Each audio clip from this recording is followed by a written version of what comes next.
It's time to talk sports. It's Hacksaw's Headlines, a panorama of the world of sports, stories, comments, and opinions. Now, here's iconic sports talk show host Lee Hacksaw Hamilton and co-host John Riley. Who wants to talk sports on a Monday? We do. You do. From the DIXIELINE Lumber and Home Center studios in San Diego, coming off a great sports weekend, we welcome you to our Monday bonus podcast. Good afternoon, everyone. This is Lee Hacksaw Hamilton, along with my co-host John Riley, broadcasting from left field. We will be here for the next hour with an absolute ton of topics on the table. This podcast is brought to you by DIXIELINE Lumber and Home Centers, 9 locations to serve you in San Diego and the new one in Dana Point in Orange County. If you've got projects for the home, work, out on the patio, they've got materials. If you're looking for ideas, these are the people to talk to. Just go to the website, DIXIELINE.com, find out all the things that they can offer you. John Riley, good afternoon. Have you been traded yet? Everybody else has been traded. Holy cow, what a great sports weekend of late-breaking stories. Yeah, we were commenting how it was a little bit of a lull in sports right now, but not anymore. Yeah, we're going lots of different directions with this podcast, and we invite you to get involved. First things first, I write a ton on my website every day. Have you sampled my website? That's the address right across the top of the screen, LeeHacksawHamilton.com. Best 15 minutes in sports, my one man's opinion column, the Hacksaw mini polls. There's always something there. Check the podcast, then check the website. Make it a point to punch up the website first thing every morning. You won't believe the amount of information that I put out there on a day in, day out basis, regardless of what your favorite sport is. Item number 2. We want you to share. We want you to subscribe. Want you to tell everybody what we do on this podcast Monday, on this podcast on Thursday. Thirdly, you're on social media. I know you're on social media. It's stapled right there to your forehead. You're on social media. I want you to join my Twitter all-star team. Just type in my handle at Hacksaw1090 and then just hit follow at Hacksaw1090. Follow. Then you'll be able to find out all the things I write on Twitter, on X. Want you to subscribe to the YouTube channel, because when you do that, you'll get the alerts every time we put something up. And we do put a lot of stuff up there all different days of the week, all different times of the day and night on our YouTube channel. So please subscribe. If you can, give us a thumbs up, because that helps us a great deal. Give us a 5-star rating, because we do sports talk the way it should be done. And when we're done, because we got a lot to talk about today, when we're done, you are going to take over this podcast with Fans Forum. Now, the only proviso I can put, because we do want your input, but don't write a book. Just give us a couple of sentences, or you got a question, put a question mark at the end. Don't write us 26 sentences in 3 paragraphs, because we can't get that on the screen. But you got something to say, we'd like to hear it. John, how does Fans Forum work for all the new people that are joining us on live stream? Fans Forum. So, yeah, there's a lot of people already chiming in now about all the big trades and what's going on in sports. You got a comment or question, drop your take in the live chat. Facebook, X, or YouTube will get you involved in Fans Forum. Okay, we're ready. We had a lot to talk about. It's obvious to you, right, on live stream? Neither one of us got traded. But if your phone rings, I might be leaving, or he might be leaving. Somebody's going to get traded. Let's talk about what happened on the weekend. Let's talk about the Lakers. Let's talk about the Dallas Mavericks. Let's talk about AD-for-LUKA. This is another example of the greatness of the Lakers franchise over decades upon decades, making the trade for their next superstar. This is also, I tend to think, a reaction from the Dallas Mavericks that, as great as that player was, he had deficiencies, and they didn't think they can win a championship with who he was. Tell you what, there's a lot of bad reaction in Dallas. I think there's some exciting reaction in LA, but there's a lot of stupid stuff being written and said in Los Angeles too, AKA, well, you got rid of Anthony Davis, maybe you should get rid of LeBron James next, which I don't understand. I think that the most stunning aspect of this whole thing is Dallas took on a 32-year-old player who's got a great track record, but also a significant record of injuries. The Lakers took on a 25-year-old superstar who's a one-dimension basketball player. Now, the last I checked, the rule book did not change over the weekend. There's still only one basketball on the floor, unless Adam Silver said you can use two basketballs. I want to know who the Laker offense is going to run through. Is it going to be Luka, where it was in Dallas, or is it going to be LeBron? Second part of that question, would you please tell me who's going to do all the dirty work in the paint, on the boards, on the baseline for the Lakers? Because they have no proven commodity bigs now, unless there's another trade coming. And I guess I would not rule that out because the trading deadline is February 6th. They have talked extensively to Utah about a deal to get Walker Kessler, their 7-foot guy. They need beef. They need bulk. They need a rim protector. Look at the Laker roster. I don't see any bigs there of any big-time credibility. If they had gotten one of the other centers from Dallas, in addition to DONCIC, then maybe I'd feel a little bit better about this transaction. Luka, he plays with a chip on his shoulder. Luka, that's his baggage at the door that you're going to have to accept. Luka, I think Dallas was tired of his inability to play any form of defense. I think Dallas was fed up with his lack of conditioning, the injury situation, and the continued weight issues with him. So he does have some baggage here. And he never got rid of the baggage in Dallas, even though he was a great player, 28 points per game. I think he's the third highest leading scorer in the history of the NBA right now over the course of his career. I liked AD. I thought AD was as good a complete big man as there was in pro basketball. Lakers have now virtually no draft picks through 2031. They have a number 1 pick in 2031, and that's the last thing they got. And you got an aging LeBron James. Don't understand in LA, columnists saying, get rid of LeBron. A Laker fan, why do you hate LeBron? Media, why do you hate LeBron? He's unbelievable at age 40. So, I mean, this is absolutely phenomenal. Dallas wanted to change the culture.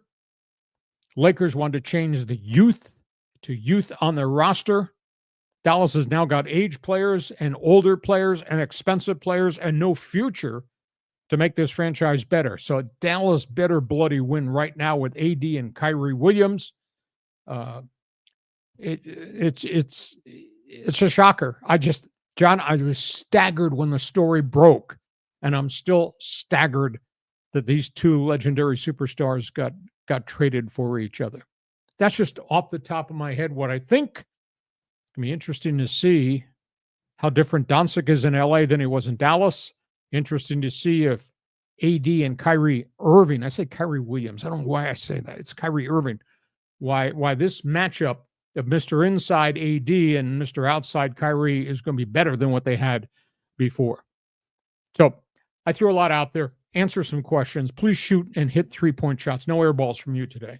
You know, it's interesting how the reaction to all this, because no one saw this one coming. No, I mean, this literally came out of left field. It makes me wonder, though, like, what is the formula for success in the NBA? It used to be you have a superstar, you have your supporting cast, and like Michael Jordan or, Showtime. Then it was like a big three idea, that we had with the Heat when LeBron went there. You could even make that case with the Celtics back in the 80s. The dream team. The dream teams. But the dream teams are proven that those are not, slam dunks. There's still chemistry issues, et cetera. So I don't know what the formula of success in the NBA is. What do you think? Well, Boston showed you something last year with a lot of guys who contributed lots of different ways. And that Celtics team was pretty good, pretty deep, but they only did it one time so far. And we went through the whole dream team concept that kind of started with Houston Rockets, Twin Towers, Ralph Sampson, Hakeem Olajuwon, etc. Then David Robinson, Tim Duncan, San Antonio. I don't know that there is a specific formula. It takes specific, unique people, personalities to be able to play a lot of defining roles if you're surrounded by a lot of different stars. I'm fascinated to see. But so the Lakers, I think, now have different sets of holes than they had before. Oh, yeah. I mean, who's going to do the dirty work? Who's going to rebound? Who's going to box out? Do you see any bulk, any aircraft carriers there to play in the paint and along the baseline now representing Laker basketball? There's no doubt they got shooters. They got King James and they got Austin Reeves and now they got Luka. But they don't have anything on the front line. So are they better? Yeah, they're younger. Are they better? Are they a complete basketball team? Can you go deep in the playoffs against other people? I don't have answers to those questions. Like I said, I was speechless. Nobody knew about this trade. The GMs talked to themselves. They went to their individual owner and said, this proposal has been made. LeBron had no knowledge. They didn't run it through him. AD had no knowledge. They told the agent an hour before the trade was to be announced that there was a proposal on the table. We'll get back to you. They got back to him after the trade was announced. This is the most unique thing. And by the way, there's a historical perspective here that I just want to run through. We've seen superstars traded before. You know, Milwaukee Bucks, Kareem Abdul-Jabbar to the Lakers back in the day. Wilt Chamberlain was traded from your San Francisco Warriors to the Philadelphia 76ers back in the day. Golden State's the one that traded Robert Parrish to the Boston Celtics. Lakers moved Shaq to the Miami Heat in the Lamar Odom trade. Way back in the day, the St. Louis Hawks traded Bill Russell, who they were about to draft from the University of San Francisco, to the Boston Celtics, and we know that whole history. So do you have any answers to the questions I have about who's going to do what with the Lakers and how good can Dallas be with Kyrie and AD? Well, I like the fact that these teams are bold, and they're going for it here. We talked forever, when it was AD and LeBron, who else were they going to get? Who else could fill in the holes? And there was never a consistent answer. You get Connect that would step up for a while, maybe Austin Reeves for a while, but they had no solution. So now they're just sort of, shifting the paradigm around, right? Yep. And so maybe they think that they can go out and find like another Mark Eaton working in an auto mechanic shop, or some other big guys. Maybe they think big guys are going to be easier to plug and play than superstars. But I would think that from a fan perspective, the Laker fans seem to be really excited. The Dallas fans are angry, very angry about all this. I think long-term for the Lakers, I think Luka has a lot more, star appeal.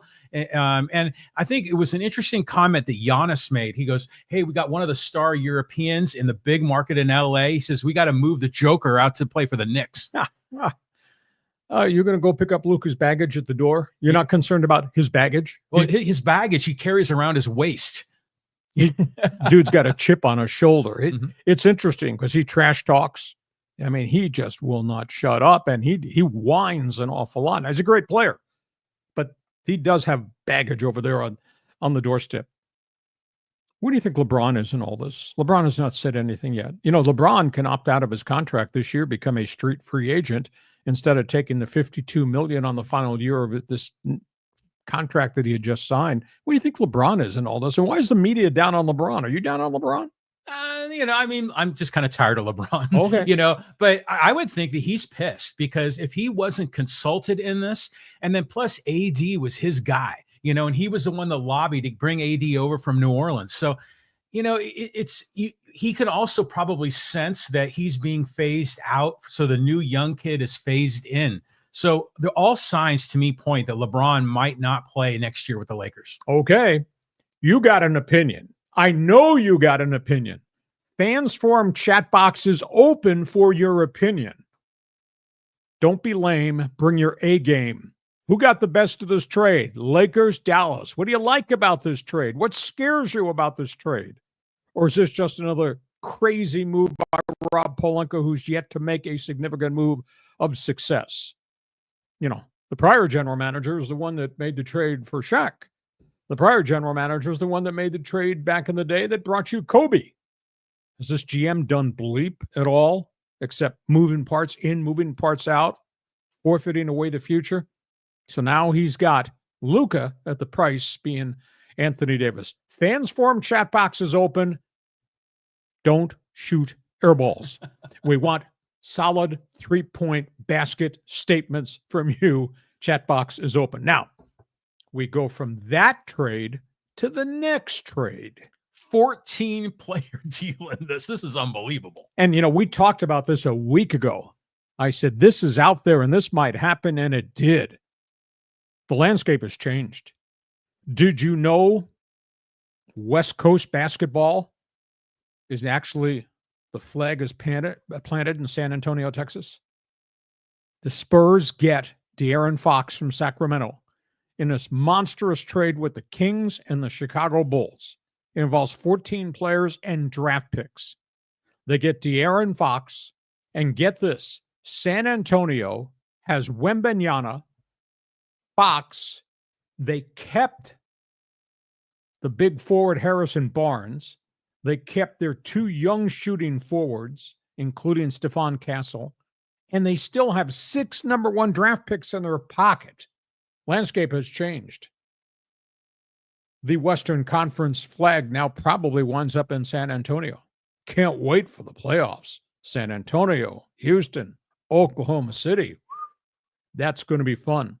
So San Antonio gets De'Aaron Fox. Sacramento gets Zach LaVine, who's having a good bounce-back season, a lot of injuries.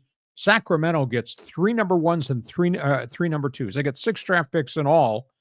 And Chicago just dumping bodies, getting rid of contracts. They wind up with a number 1 pick and a couple of young players, Zach Collins, Kevin Huerter, Trey Jones. I don't know what Chicago's doing in the future. I don't know how Sacramento could face its fans. You trade away one of the great guards in the game. What'd you think about San Antonio? They get Popovich back healthy with what they now have stockpiled in their war chest. Wow. Yeah, I mean, you got to really respect San Antonio. For a small market team, they seem to lie low for a few years, and all of a sudden, they got all this talent, and then they go on a run. But I know, I remember when De'Aaron Fox was drafted, I think from Kentucky, if I remember, and that dude was lightning fast. He could light it up. He could score. And I thought going to the Kings is going to be awesome for Northern California and have a budding star. But again, it gets back to what's the formula for success? Because he was there for how many years in Sacramento? Like 4 or 5? Yeah, that's what I was going to say. So they didn't really have any other superstars big time that complimented him. So it just seems they're sort of moving around in the dark, trying to figure out what's the right formula. So you're an NBA fan? You have the invitation to join us. All things in the Western Conference run through San Antonio. What do you think about this trade? Unbelievable. We're not done talking basketball. Next topic on the table. It's darn near had a heart attack on Saturday night watching these Aztecs. Nice headline. Cardiac kids. San Diego State. I guess I should apologize in advance before I make this statement. Should I duck under the table now? Can I do the topic while I'm ducked under the table so there's no shrapnel flying around? This might be as an unimpressive 15-5 team as I think I've ever seen. Oh, come on. San Diego State's 15-5, and they find a way to do it. They find a way to blow leads. They find a way to dig holes. They find a way to defense their way out of trouble, and they win. If I'm looking for a word to describe Aztec basketball, last week I wrote a column, got some reaction on the column. I wrote the column, Who Are You? I think I found out. With apologies to those of you who are dealing with it, they're schizophrenic. You just never know what the hell you're getting from these guys. Quarter to quarter, half to half, game to game, streak to streak. I guess my biggest disappointment is Brian Dutcher teams are always getting better. This thing is like a roller coaster ride. They trailed by 9 to Wyoming, 9 at home. Then they had a 20-0 run.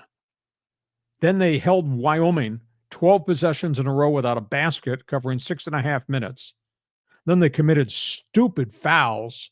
Wyoming had 8 straight free throws in a 2-second span because of back-to-back fouls on threes and a technical foul added in. And then they won on a free throw with no time left on the clock. I mean, this Aztec basketball team, you get this shoddy performance against a talentless Wyoming team after what happened against Air Force, after what happened against San Jose State, what happened with the loss to Utah State, what happened with the bad loss to New Mexico. And they are now ESPN's Joe Lunardi, who does the bracketology. He's got them as the 60.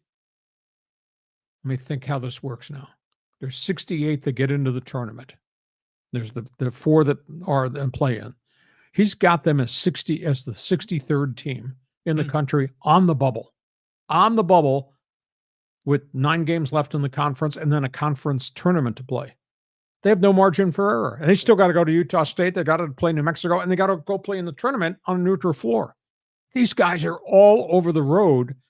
And I think it's shocking to Dutcher because his teams progressively got better and better and tougher as the season wore on.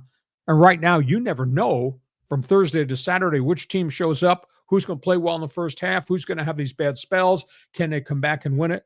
To me, it's absolutely amazing. Young team, I understand it. Some injuries along the way. I understand that. That's part of basketball.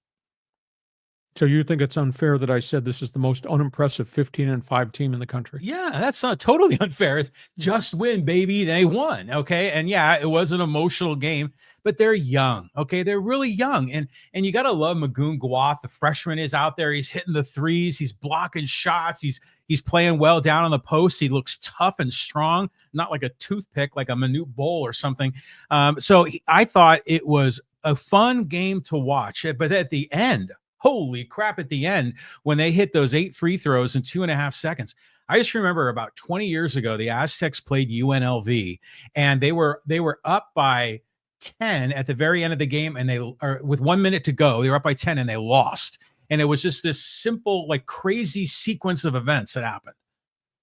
It's unbelievable. Oh, it was fun. You had chest pains, and it was fun. Well, yeah, but it's entertainment, right? You know, yeah, and it was getting off to a slow start, and Wyoming was playing well. You got to tip a hat to those guys. But, you know, in the end, the Aztecs win, just win, baby, survive and advance. Okay. Is there anybody out there that has an opinion on San Diego State? You're shocked at where they are at this point of the season? Are they an unimpressive 15-5, or are they just surviving at 15-5? Can they make the tournament? They don't have much margin for error. They lose a couple more games, they'll be on the outside of the bubble, according to Joe Lunardi, the ESPN bracketologist. All things basketball. We just we don't miss three-point shots on this podcast. So you express an opinion, Lakers. You express an opinion, San Antonio Spurs trade. You express an opinion, San Diego State. We go from hoops. We're talking baseball. Spring training camps open a week from today. Where do you want to start? Yeah, well, Padres had their big fan fest, and I heard, conflicting reports about this. The atmosphere was, quote, kind of muted. Kind of muted for a wide variety of reasons. Fans are obviously upset at ownership and this war in the front office. Fans are upset at general manager A.J. Preller has not been able to execute any transactions. Fans are alarmed at where the payroll is and the fact he's got so many contracts he cannot trade. I'm kind of disappointed A.J. Preller refused to meet with us in the media at FanFest, and that's a normal protocol. None of the Seidlers were at FanFest for their team. Right. That's not a good sign about AKA transparency, is it? All right, let me just give you a couple of quotes here. A.J. Preller spoke to the fans on the big screen. Didn't want to talk to the media who would ask realistic questions. A.J. said, "We are going to add another bat or two. We're going to add another arm or two." He says, "We have a whole season to build a championship roster." He says, "You know what I have done before. I've made deals at different points of the season. I understand all that." And last week I said, give him his space to work a deal. But the problem is, if you trade Dylan Cease or you trade Luis Ariz or you get an offer that maybe you have to take on Michael King, are you going to get equal value back for what you're taking off your roster? That to me is a big, big issue. Meanwhile, each of the players spoke briefly to the media. Yu Darvish talking about the meeting he had with Sasaki. Yu's opinion was Roki Sasaki had already made up his mind before he met with the Padres in the second go-round. Joe Musgrove said Sasaki was worn out from his world tour. He felt from talking to Sasaki through the interpreter, Sasaki knew where he was going. Manny Machado said he did not want to see this Seidler family feud go out into the public. Manny said, "I am disappointed there have been no moves yet." He said Roki seemed to be distracted when Sasaki and his people came to Machado's home for that second meeting. Michael King, who signed this one-year contract extension, says trade rumors are part of the business. I've had no extension talks with the Padres, which kind of shocks me. No, it doesn't. Who's his agent? Scott Boras. Scott Boras takes everybody to free agency. So enjoy Michael King if he's here, because he's leaving because of Scott Boras. Dylan Cease, he wants to be there, but he says this is part of baseball. And by the way, he's represented by you-know-who. Boras. Scott Boras. Latest rumor that broke on Saturday morning, New York Post is reporting the Mets have re-entered trade talks with the Padres for Dylan Cease. It makes an awful lot of sense. He could be one of their front-of-the-rotation guys.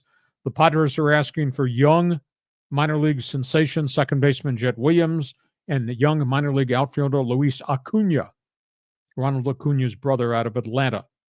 Boston has always been in the talks. They have the first baseman Tristan Casas and a pitcher who could be part of the transaction. And Fernando Tatis with the corporate statement, we can battle as a group. We've always battled as a group. Not in the National League West, I don't think, right now with the way the roster is constructed. So, FanFest was kind of muted. Yeah, there were lots of fans there. Just didn't have the same vibe. Your reaction. You're a fan, season ticket holder, fanatical. Go ahead. Give me a response. Well, my buddy Aztec Mike was there, and he was saying it was like a funeral, as far as the energy. Excuse me. But, in previous years, I've gone to FanFest and to be out there, like in the park when you got Jesse Agler, out there with Preller and Schultz. And remember they had the Fab Four there that one year, man, the energy was so great, so we so badly want a winner here. But it's just, to me, this reeks of a lack of transparency. If the Seidlers weren't there, you could tell that the players, when they spoke to the media, that they had been coached up a bit, refrained. Yeah, exactly. So it makes me wonder, like it must have been earlier in the week when everyone got into town, they probably all huddled into a meeting room and said, all right, guys, this is what's going on. And this is our line. These are your talking points for FanFest, because none of them were critical or upset. They were just like very, arm's length to the whole thing. It felt very impersonal, almost very corporate. My word, muted. Muted, yeah, that works. Yeah, muted works. Okay, you're a Padre fan. Jump on board. Fans Forum chat box is open.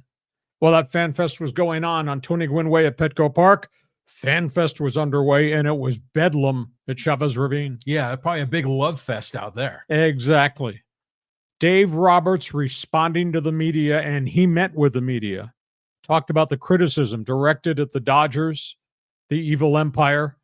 Dave Roberts said, hey, we drew 4 million fans last year. We draw 4 million every year. We reciprocated to our fans by investing in all these players. They signed 6 big money free agents. Blake Snell, who was the first one to sign as free agency began, don't look at us as villains. Freddie Freeman says Dodger baseball equals a major buzz right now. Mookie Betts, we're not the evil empire. We will win. And then Shohei Ohtani goes public, says he will begin pitching bullpen sessions at spring training. They believe he'll be ready to be in the rotation in May. Clayton Kershaw has begun throwing bullpen sessions coming off his double surgeries. Target date for him, so far so good, June 1st. Emmett Sheehan has already begun bullpen sessions. They believe he'll be ready on June 1st. And of course, last week we posted on the board 23 pitchers on the Dodger Blue roster. One of them won't be there. They're attempting to trade Ryan Brazier, the veteran setup bullpen guy, because they're going to have to move some guys off the roster that have no options left or going to have to be moved in transactions. There might be a trade coming there. So the Dodgers are saying, we're just doing the business of baseball. And John Raleigh says, they're the evil empire in my book. The Dodgers have been my nemesis since I was born. That was when Willie Mays and Willie McCovey were lighting it up in the 60s, and the Dodgers were the ones who would always get to the World Series with Sandy Koufax. the Dodgers, for me, is a fan of the evil empire. But seriously, they're a good organization. They make a lot of good moves. You look at all these things, it's like they can do no wrong. The Midas touch. But I was reading about how at Chavez Ravine, it was so crowded that people were having a hard time getting in, and some of them just turned around and left. So it was probably like a rock star event out there, not unlike when the Padres had their fan fest a couple of years ago. Evil empire. All right, Fans Forum chat box is open. Your reaction if you're a Dodger fan or a Dodger hater. Are they really the evil empire? I mean, the evil empire was the Yankees and Steinbrenner and the way he conducted his business. That's not Andrew Friedman. That's not Stan Kasten. That's not the Guggenheim Group. And by the way, the creative financing they've done, other clubs now are starting to defer money. Toronto just deferred a significant amount of Anthony Santander's $90 million contract. Toronto just did what the Dodgers had the foresight to do with 12 different free agent players that they've signed over the last group of years. So, Fans Forum chat box is open. Dodger fan or baseball fan, are they the evil empire, or are they just doing business the way business should be done? Fans are the evil part of the evil empire, because they are still piling on, smack talking the Padres, little brothers, all of this. And I've had it up to here with it. I know it's fun. It's part of the rivalry. But the evil empire, in my opinion, is a fan base. We get to halftime. We do sports talk the way it should be done on this podcast. We want you to join us. Our podcast is brought to you by DIXIELINE Lumber and Home Centers, 9 locations to serve you in San Diego. It does not matter what the project is in your home. You want to build bookcases? I got bookcases all over my house. Ask John Riley. He has seen it. You want to renovate the kitchen, cabinets, flooring. You want to do something in the bathroom. You want to do dressers or different things in wall units in the bedroom. You want to do something in the family room. You got a project outside on the patio by the pool. These are the people that can help you. They got the materials, and they obviously have ideas too. They even helped dumbass podcast host who's colorblind.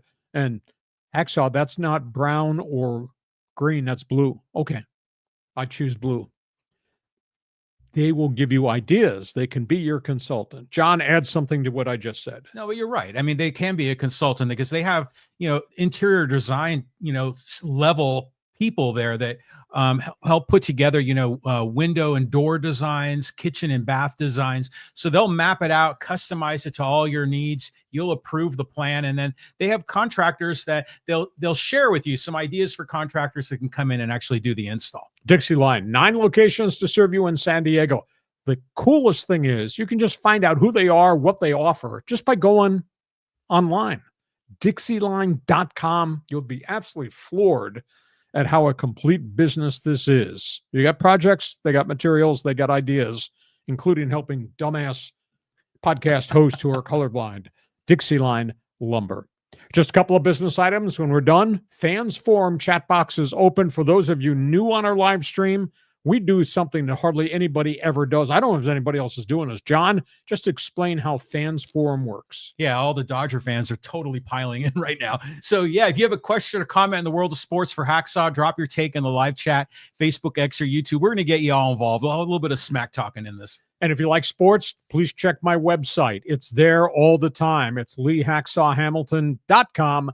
It's there first thing in the morning. If you punch it up every morning, you won't believe the volume of information on all the different sports it's broken down. You may love the NFL and you want to know about the latest rumors as it relates to coaching vacancies and hires and fires and free agency. You like Major League Baseball? We got the NBA to talk about. Then, of course, we got hockey. We got auto racing. We got the PGA Golf Tour, soccer, you name it. We will talk about it. Just go to LeeHacksawHamilton.com. Join my Hacksaw's Insiders group, because when you get in the Insiders group, you'll get direct email access to everything I write on the website. Also, share, tell everybody what we do Mondays and Thursdays on this podcast. Subscribe. When you subscribe on the YouTube channel, you will then get the alerts every time we put something up on the YouTube channel, and we do that a lot. And give us a thumbs up, Give us a 5-star rating. And if you're on X, if you're on Twitter, join my Twitter all-star team. Just hit my handle at Hacksaw1090. Hit follow at Hacksaw1090. Hit follow. We go to the second half of our Monday bonus podcast because just around the corner, Fans Forum is coming up with your opinions. John, it's a big week. And his big story this week in the NFL has been pushed to the back right now because everything else has just happened. Yeah, the Super Bowl week is, we're going nuts with all this stuff. Well, we'll be going nuts towards the end of the week. I will tell you this, with the start of the Super Bowl and the teams have arrived now in New Orleans for the Super Bowl for their private practices, I've never seen an injury report on Super Bowl Sunday in which there's no players listed. This is the healthiest Kansas City has been since the start of the NFL season. Mahomes is healthy. The wide receivers, Xavier Worthy, Hollywood Brown, Sky Moore, the 3 tight ends, the 3 running backs. For the first time all season, Kansas City is completely healthy. And Philadelphia is healthy. Jalen Hurts will not wear a knee brace in the Super Bowl. A.J. Brown is healthy. Devontae Smith is healthy. They got Barkley. Dallas Goedert, the tight end, is finally healthy. Everybody in the defensive front is healthy. Philadelphia, almost 100% green light go. There will be so many storylines we're going to talk about. We will do the Super Bowl preview on the Thursday podcast. All right, let's talk about the second big story that just came out over the weekend. It's been lost in a lot of other stuff that's gone on in the world of sports. NFL just released their concussion report, John. You know, they started to change the rules as it relates to hits, targeting, equipment, all that in 2015. In 2015, there were 275 concussions. It was an alarming amount. The just concluded NFL season, concussions were down to an all-time low 182. Nice. That's a phenomenal drop. In addition, they changed the kickoff rules. Kickoff rules look weird. There were only 8 concussions on kickoffs this past season. That's down 17% from a year ago. And since they changed the equipment and all the rules, total concussions on special teams plays down 73%. Guardian caps. In practice, everybody wears Guardian caps. In games, it's your choice whether you want to wear the inflated helmet Guardian caps. However, concussions, Guardian caps, in OTAs and preseason workouts, down 28%. Why would you not wear a concussion cap in a game? Anyhow, that concussion report, very positive. Coaching hires. Ton of assistant coaches out there. Awful lot of shifting in addition to the fact there's 7 head coaching jobs that were open. Chicago Bears have just hired Eric Bieniemy, ex-UCLA offensive coordinator who got gassed after 9 months. Former Kansas City Chief offensive coordinator, had been with the Washington Commanders. Bears bring him in to be the running backs coach. Raiders came out of nowhere. Job jumper, Chip Kelly. Chip Kelly has left Ohio State after 1 season. Chip Kelly goes to work for Pete Carroll, and he'll bring all his X's and O's and his vibrancy. Now, they got to go get a quarterback, and obviously they got 10 draft picks and $107 million cap space. So we'll see. But Chip Kelly did a hell of a job at Ohio State. He did not want to be a head coach anymore, so he has gone there. Baltimore Ravens. It's an awful story. Justin Tucker, legendary field goal kicker, has now been accused by 9 different women at 4 different spas of sexual misconduct. This is AKA Deshaun Watson type stuff. Masturbation, proposing sex, that kind of stuff with female massage therapists.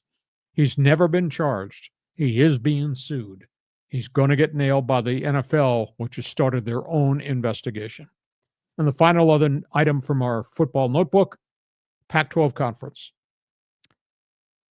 2026, they have to add at least 1 more school. They're still negotiating for whatever their next media rights TV contract is going to look like. This is not good. They're now talking about reopening talks and maybe having to take UNLV and Nevada as a package. They're also talking about UNLV and Texas State as a package. TV contract negotiations. They're negotiating with the CW, TBS, and ESPN2. Get this number, though. It is being speculated that when they get their TV package done, each school is going to get only $10 million per school. $10 million in what is the new Pac-12. $10 million equal to what Big Ten schools get, which is $61 per school. What the SEC gives out, $60 million per school. What the Big 12, the ACC gets. Just think about that. At the end of the day, the Pac-12 looks like Mountain West 2.0, the old Western Athletic Conference. They just don't have anything sexy in their conference. Vegas and Nevada, Reno, Vegas and Texas State, they're going to add one or two more schools. That doesn't make any sense to me at all. What they should do is go back, ask for an NCAA waiver, take St. Mary's basketball to go with Gonzaga basketball, and have the NCAA just let them play and be eligible for the playoffs until they see what the next round of defections might be. John, I threw a lot of stuff up there on the board. Go ahead. You want to talk Super Bowl teams? You want to talk concussions? Bieniemy, Chip Kelly, Baltimore's mess, and the Pac-12. The floor is yours. I like Vegas as being part of the mix. I mean, it's about time. It just seems like such an obvious choice. Now, granted, is their sports program of the caliber of some of the other teams? No, it's not. But I mean, you got to build this thing up. So go for the major media markets because they got to make money selling ads on television, right? So they can increase the $10 million, payment that they get. So bring in the big markets. Looking at these other teams, the Chip Kelly to the Raiders sounds encouraging. I kind of like that. And I really like that story about the concussions, really decreasing. So it's nice when they change the rules and it works. Like a lot of times in these sports, like in baseball, they were changing a lot of the rules and a lot of them sort of didn't make sense. And sometimes now maybe they do. But in this case, that concussion one and the Guardian caps, I'm all for that. Okay. You got an opinion about some of those NFL Notebook segments? Feel free. Jump on board. Fans Forum chat box is open. I know we're going to get response on these stories from the O Canada Network who will be joining us. Hockey Hotline. Hockey Hotline, 3 big trades. Yeah, let's just talk about this. This had been rumored for weeks. The toxic problem in the Vancouver room. The Canucks traded one of their captains, JT Miller, 247 career goals, $8 million contract. He goes in a 6-player deal to the New York Rangers. And his first game in New York scores 2 goals. Vancouver gets young players and gets the number 1 draft pick. Then Vancouver turned around and made another trade.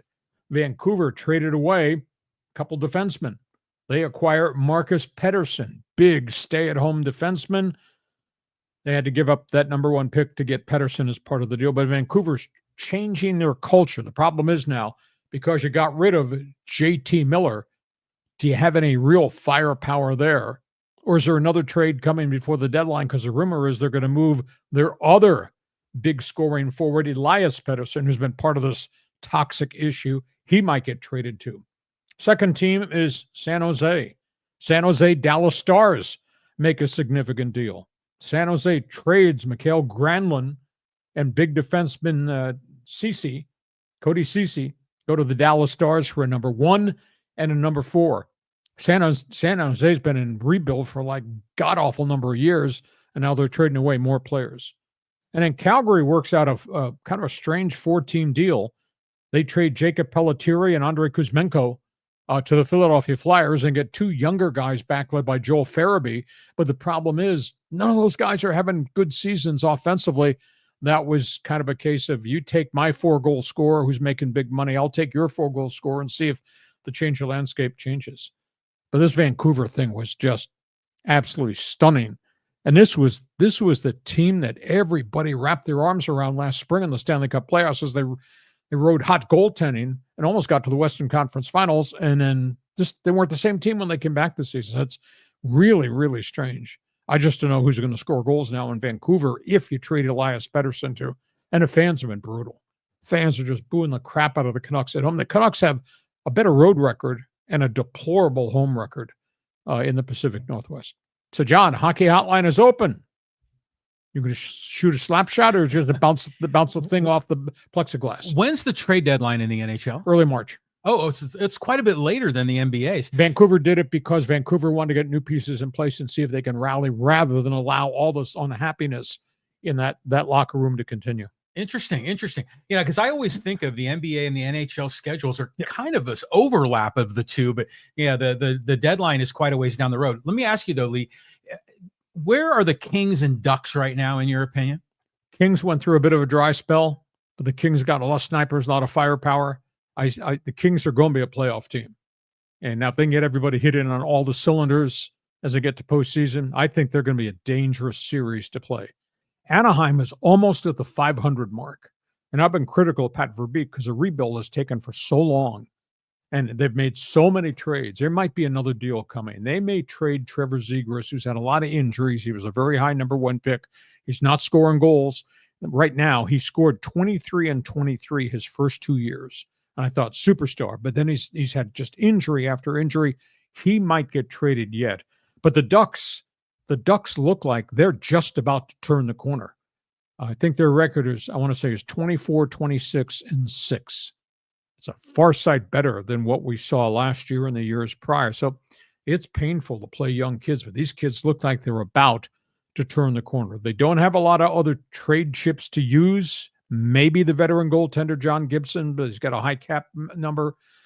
Maybe they trade Zegras. I'd hate to see that because I think the kid was just a fine talent, but he's just had surgeries and major injuries, and he just hasn't come back as a sniper like I thought he would be. All right. Hockey Hotline. Hockey Hotline. Here we go. Open for business. O Canada Network. You have an opinion on it with Vancouver house cleaning or what we just talked about? Hey, you can wear Vancouver Canuck gear. We'll let you show up on the podcast talking about your first place, really dangerous Winnipeg Jets. But if you want to talk about what's going on in the other province with what Calgary did, etc., feel free. Last topic on the table before we get to Fans Forum. Yeah, the high-speed sports wire kicking it off with some PGA news. Yeah, let's talk about AT&T Pebble Beach. Very tough course. Historically great and popular tournament, and he had never won it before. And he did. And it was so cool to see. Rory McIlroy, who I think is a great leader. I think he stood up for a lot of positive things. His game's been kind of a miss the last year and a half. He's had to change some of his game in terms of equipment and style, hitting off the tee. Rory McIlroy finishes at 21 under par and wins the AT&T, and that's a really tough course. I saw you play that one time and shoot the ball into the ocean. Yeah. Down the middle of the fairway, pal, not off the cliff. Anyhow, Rory McIlroy, get this, on the back nine of the final day with everybody chasing the leaderboard, Rory McIlroy goes 3 birds and 1 eagle on a 6-hole window right at the turn. Nice. He blew away from everybody. He's such a good guy. Rory McIlroy winds up winning the AT&T. Soccer.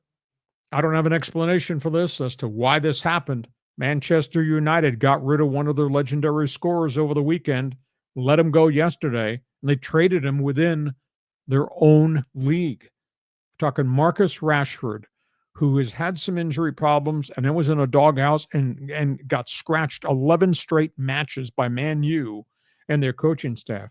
He goes to Aston Villa in a $43 million transfer package. So Marcus Rashford, who is on the outs, is going to Aston Villa. Formula One racing. They're about to open the season. Team Mercedes gets good news. They lost Lewis Hamilton, their 7-time world champion, 105 career wins. He went to Ferrari.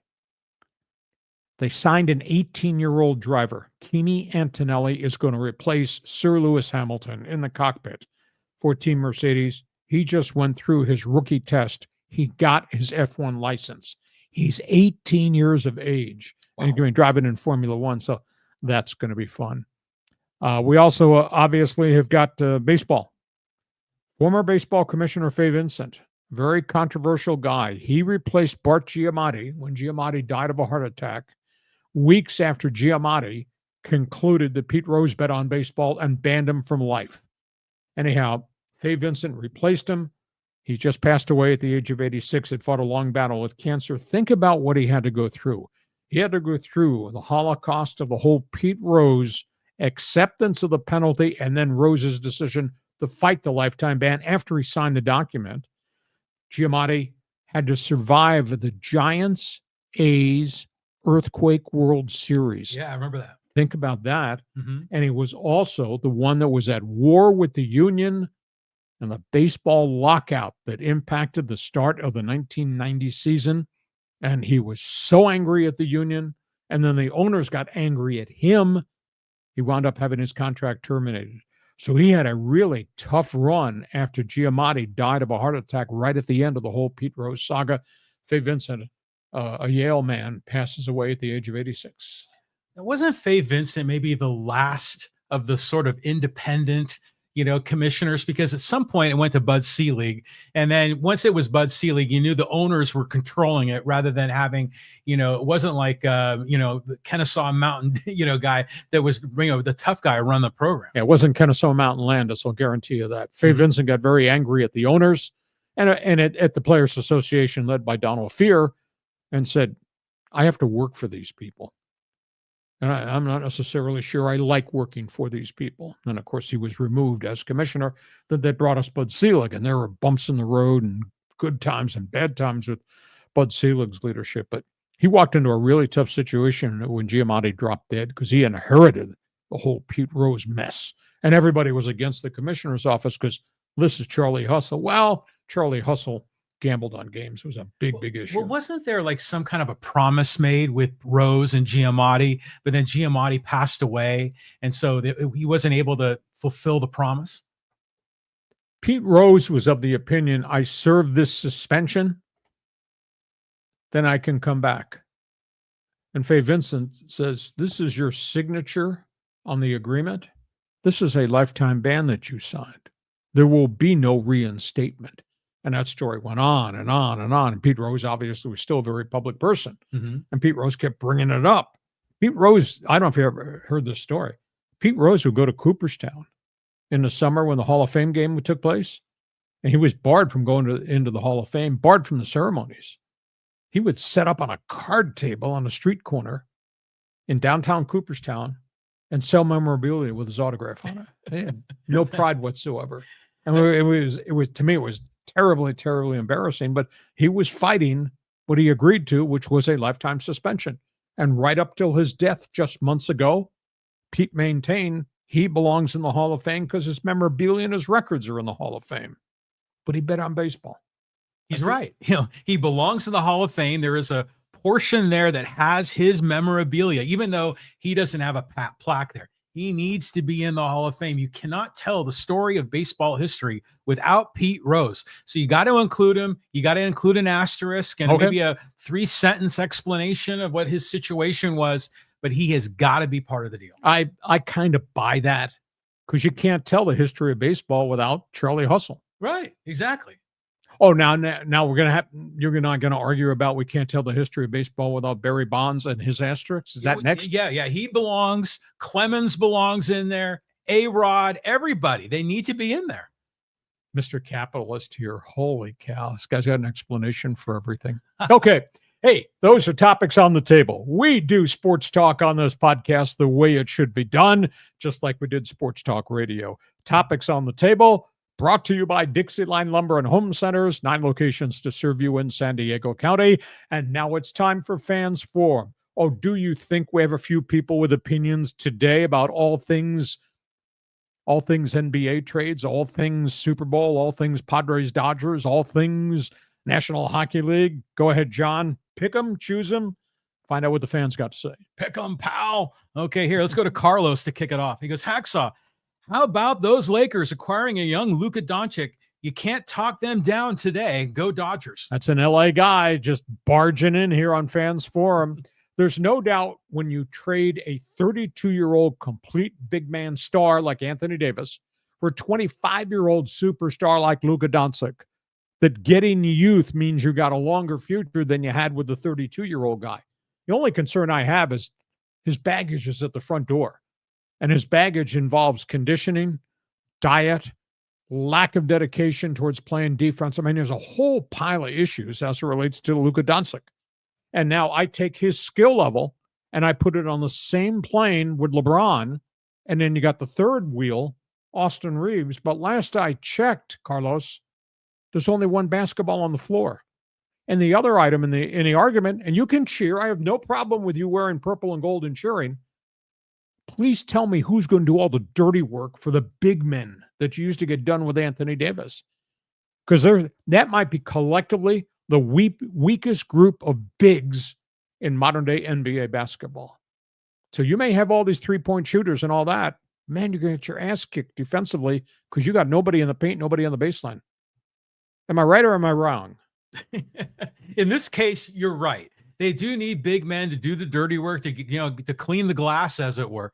But weren't you surprised? At least I was when I found out they said Luka was only 25. Mm-hmm. And I was like, he's been in the league for how long? Like 6 years or so? Yeah. Was he a teenager when he broke in? Yeah, he came from Serbia, I think at age 18 or 19. To me, that's just so amazing that there are certain players that can do that, where it's so hard for others to break into the NBA. And then suddenly a phenom comes rolling around. And they're not really doing that, too much with the NBA anymore. I mean, you can't come right straight out of high school. No, but you can come from Europe. Yeah. I mean, there's a lot of really good players that have come from Europe that playing in the NBA. Dallas, they are so angry at that general manager, Nico Harrison, for what he did. Dallas also got rid of, a couple of years ago, Kristaps Porzingis, another Euro. He was a great talent, 7-foot guy, shoot the lights out. I thought Porzingis was going to be the next Dirk Nowitzki, but he had a lot of junk off the floor and he got hurt. Now he's playing pretty well up in Boston right now as an alternating piece to their superstars. And, now you trade after letting Porzingis go. Now you let DONCIC go. Anthony Davis is a hell of a player. I think he's a really complete person too. I really like AD, but he's 32 and there's a history of injuries there. So this looks like a good deal, but I'm waiting for it. There's got to be a Laker fans going to join us. Is anybody subscribing to my theory? It's only one ball on the floor. Anybody concerned about my response? Who the hell's going to do all the big man dirty work? It's not going to be Rui Hachimura. I'll tell you that, so hopefully, they can bring in, like you say, an aircraft carrier is what they need. And that makes a lot of sense. So we'll see. Trade deadline's coming up on Thursday, but they don't have a lot there that's really marketable. And, they're talking to Washington about their center, who's not a difference maker. They talked to Indiana, but Indiana does not want to trade Miles Turner. The guy that intrigues me is Walker Kessler from Utah. But the price tag is going to be pretty high. And what the hell the Lakers got that they can trade? Not trading LeBron James. So I don't know. They're kind of in a corner right now. All right, let's move on. I'm sure there's other Laker fans there. Carlos, thanks for joining us. Okay, let's go here to David. He goes, Lee, time to rename that 15 minutes of sports. You have so much information. It always takes me 20 minutes. I'll tell you what, there's a lot of stuff that I put on my website. And the thing that I've tried to do is, like I did my sports talk show radio, which was really successful for a long period of time. Whatever your interest is, I will cover it and I will write about it and I will have opinions about it. You might be just an NFL fan. Well, go read the information in the best 15 minutes of sports. Just read football. If that's all you want to read, that's great. You might be a fanatical baseball fan. Well, we do cover a lot of baseball. You're big into the NBA. That was my lead story today on the best 15 minutes on the website, and we broke it down, all different things. I cover the NHL. Nobody covers hockey like I cover hockey here on the West Coast. And then you might be a NASCAR fan. You might be a PGA fan. We cover soccer. I do it all. You can cherry pick anything you want off my website in the best 15 minutes of sports because it's all broken into different segments. Hell, I made him a hockey fan. Yeah. I got this guy talking about the good old boys in redneck racing and NASCAR. So there's something there for everybody, or you can read the whole thing. Best 15 minutes might take you 20. That's okay, but I'll guarantee you when you're done at the breakfast table reading what I write, you'll be pretty damn smart. It's just amazing that, for a while, you fell off the radar here in San Diego a bit, because you were no longer on 690 or 1090, but you never stopped. That's when I started my website. Yeah. And that's the thing that just amazes me, because every day you send me the best 15 in one man's opinion. And you post it. And I share it to the Hacksaw's Insiders group list. But who else in the sports media is writing, like, not just all the data about what's going on in sports? You have a column daily, you do the podcast twice a week. You're always out running around, going to press conferences or being interviewed. That's KUSI, Yeah. 6:30 Saturday morning. And sometimes on Sundays. They give me 8-minute segment on Saturday morning at 6:30. Nobody gets 8 minutes. I do. Man, you were just blazing the trail. I mean, the beautiful part about it is you're doing what you love. And it is awesome. A labor of love, but it is labor. Trust me, this stuff doesn't come easy for me. I'm sorry. Do I have to apologize for being bleeping brilliant? No, I just do it because I like it. And hopefully you do too. David, thanks for joining us, man. Next one. Okay, here, let's go here to Rye. And he says, or Rao, excuse me. Hacksaw and John, do you see the Padres making any big trades? Seeing no big offseason trades or signings have come so far. Thanks. Is it spring training yet? Spring training opens next week for a whole bunch of clubs. Yeah, I got hammered in emails and social media when I said, let's just give AJ Preller a little bit more space. And people said, well, Hacksaw, he's had all winter to do something. Well, he's been limited as to what he can do vis-a-vis ownership, payroll, etc. Now, he's partly to blame for this because he's the one that issued all these big money contracts now that he can't move. But he does have bargaining chips. But my concern, and again, somebody's going to bark at me, oh, you're being Mr. Negative. My big concern is if you trade Dylan Cease, are you going to get equal value back in a younger pitcher who you can give the ball to 30 times in the rotation? We don't know that. If you trade Michael King, if you trade Arise, are you not creating a hole in your batting order? And who's to say the younger, more affordable player you're getting for Arise or Cease or Michael King is going to be equal in terms of performance to what you just got rid of?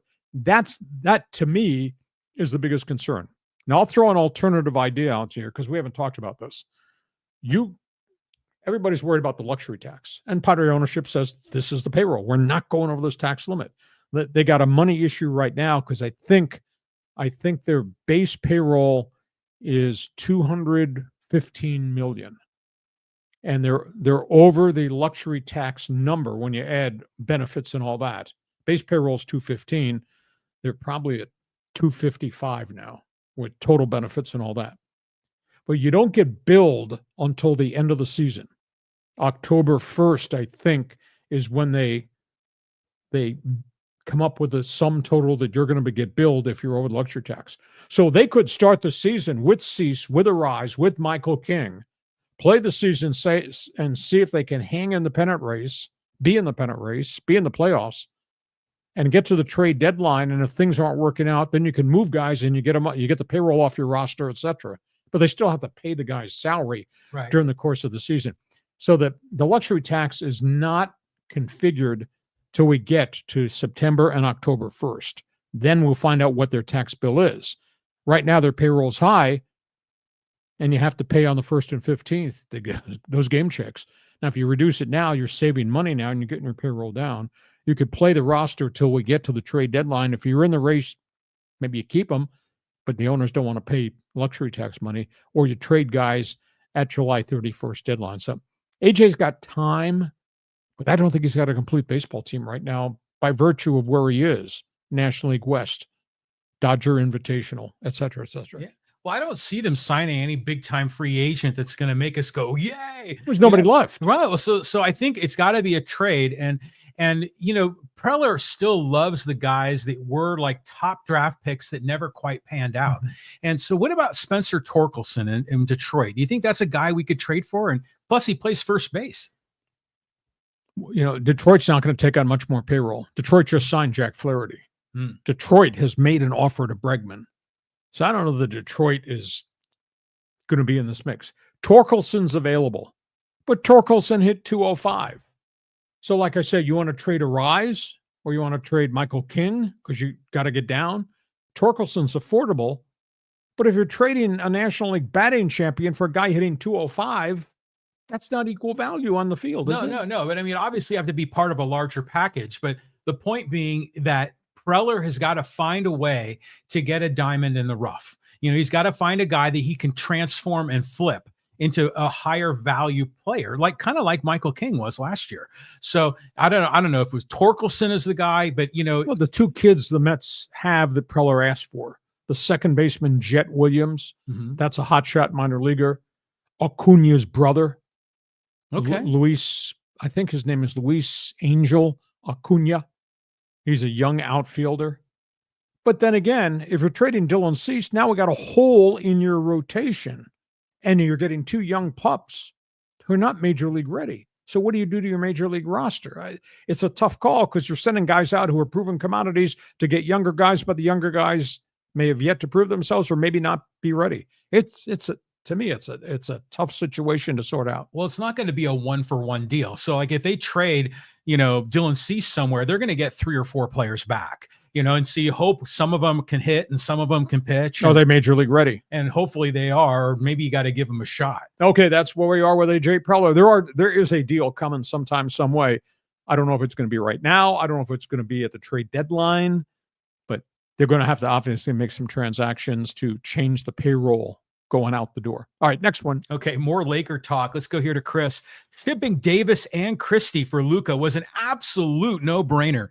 3 more years of the play-in game and at best first-round exits, or building around a once-in-a-generation player not even in his prime yet. Plus, Bronny James is more than capable of providing AD's rim protection. Reaction. Chris, you shouldn't drink before you send us messages like that. No, getting Luka at age 25 makes a lot of sense for life after LeBron.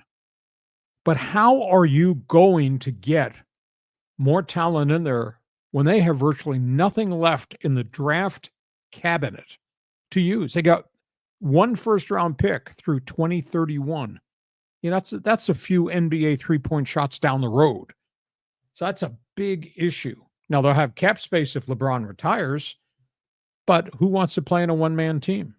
I mean, it's just the deals that Rob Pelinka has made over the last 4 years have just not benefited the team.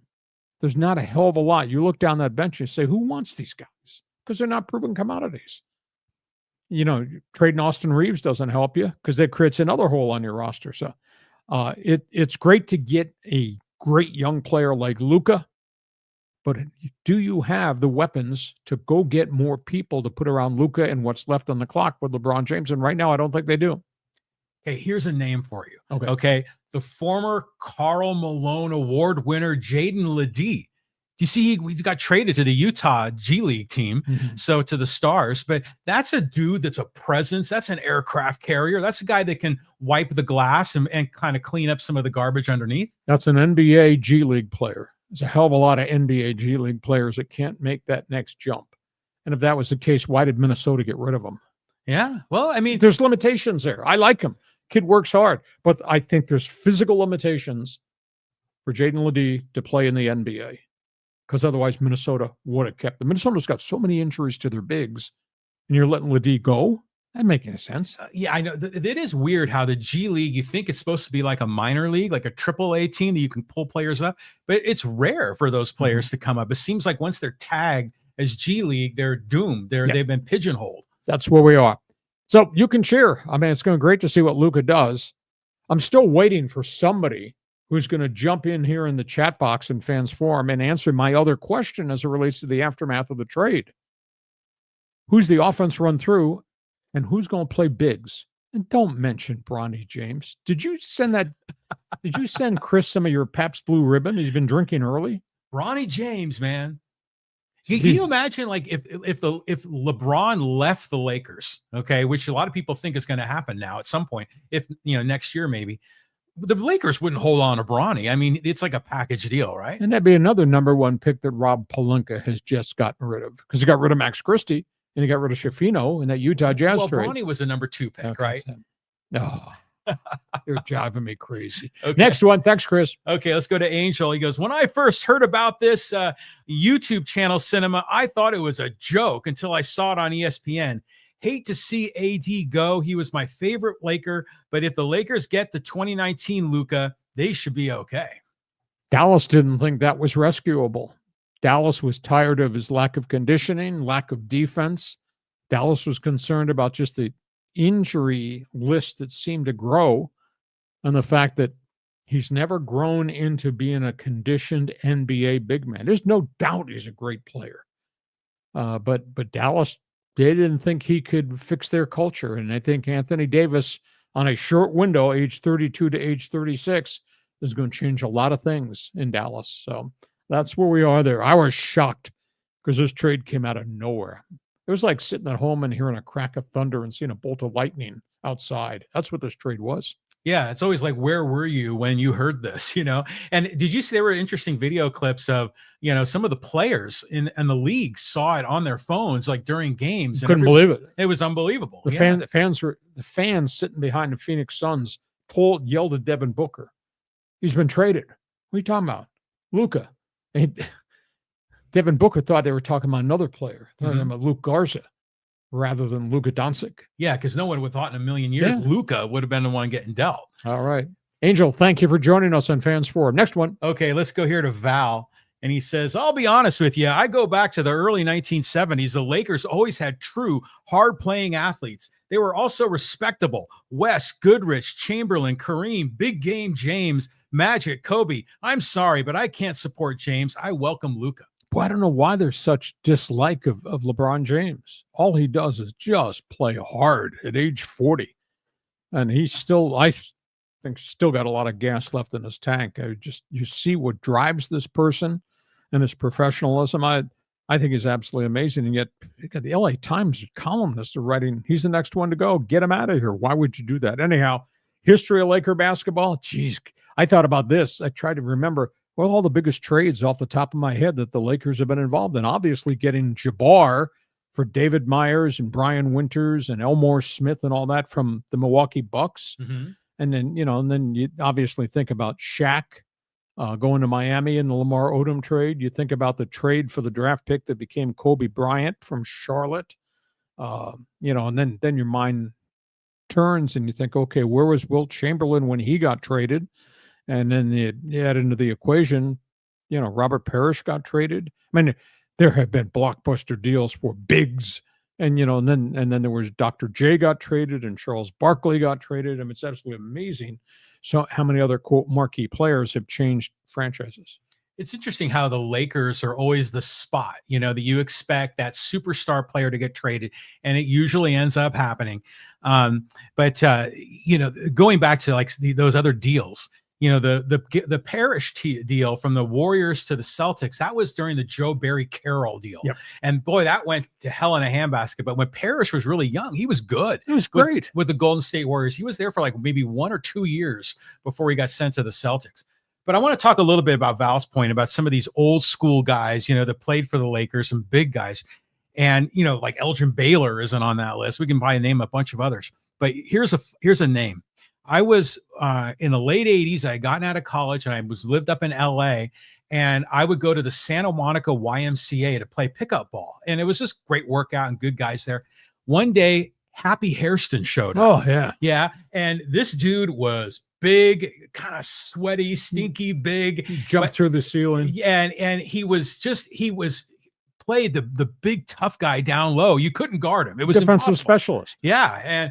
And then and the minute you like just barely touch his elbow, he go foul. You're like, oh, come on, man. You're an NBA guy, not us. So he kicked your ass, right? Absolutely. Yeah.